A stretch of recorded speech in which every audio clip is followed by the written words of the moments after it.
কোথায় গেল সেই অহংকার? আমরা পালাই না, কোথায় গেল সেই অহংকার? আমরা আমাদের নিজেদের নেতার রক্ত মাখা লাশ কবরে রেখেছি।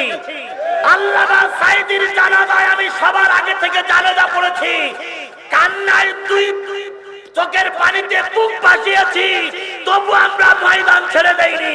আর তোমরা এত ক্ষমতার বাহাদুরিটা পালাই দিলে কেন ম্যাডাম?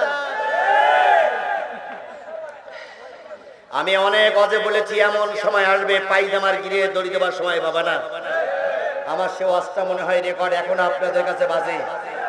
সে সময়টা আসেনি, কি কায়দায় বললো আমার 2 ঘন্টা সময় দেন। সেনাবাহিনীর প্রধান বললেন, সেনাবাহিনীর প্রধান কিন্তু ওনার আত্মীয় বলো, উনি বললেন ম্যাডাম ওরা এসেছে শাহবাগ পর্যন্ত, সেখান থেকে যদি পায়ে হেঁটে আসে 40